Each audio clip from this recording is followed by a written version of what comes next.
Sid and welcome back to my channel. Today I'm going to be telling you all of my Instagram editing secrets. Just kidding, they're not really secrets. So I'm going to be sharing with you guys all of my tips and tricks and all the little things I do to make my Instagram posts look the way they do. But let's just go ahead and get started with the video. So starting out with filters, the first app that I really like to use is Afterlight. I'm sure you guys have heard of this app. It's really awesome for editing your pictures. There's tons of different filters on there and they're all really cute and versatile. There's definitely a wide selection of filters for you to choose from. So whatever your theme desire is, you can choose whatever filter you want. So they have 3 different folders or categories for you to choose from for filters. The first one is originals, so these are kind of like the basic ones. They have some black and whites and they also have other filters. It's a pretty wide variety. At the end they have extra filters, so you can unlock those if you add them on Facebook. So that's really awesome. I haven't done that yet. I would have to say that my favorite filters from this category are Coral, Captain, and Olive. So the next folder is Guest, and I would definitely have to say that I use this one the most of the 3. My favorites from this one are Finn,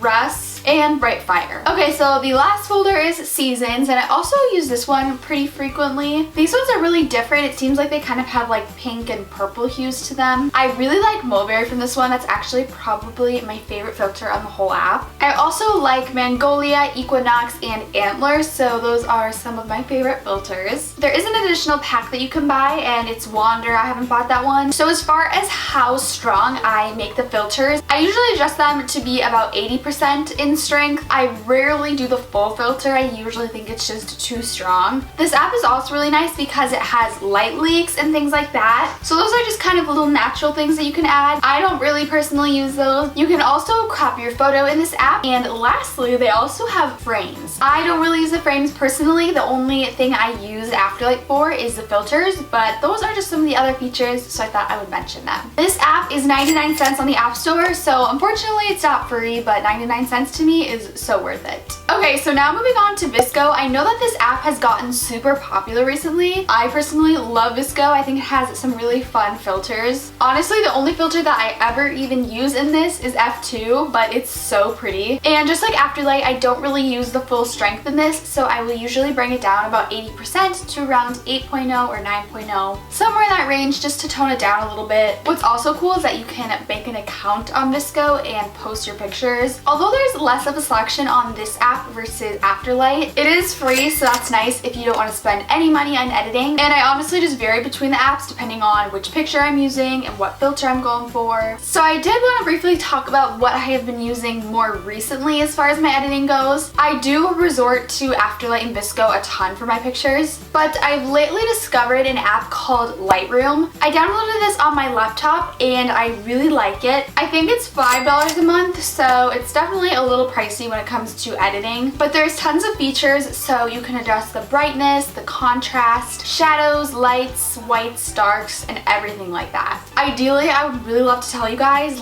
this is how much I edit the brightness and this is how much I edit the contrast, but with every picture, it totally varies. I honestly just play around with the strength of each category and just see whatever looks best. I also really like to enhance the picture at the end with some extra color, so I will usually do that. So that is pretty much it. That is how I edit my Instagram pictures. I hope that this video was helpful for you guys. I know there's not too many steps to it, but that's pretty much what I do. I don't like to spend tons of time editing my pictures, so I will usually just resort to one of these 3 options. But that's all for today's video, so I hope that you guys enjoyed watching. I love you guys to the moon and back, and I will see you all in my next video. Bye guys! We were staying in Paris to get away from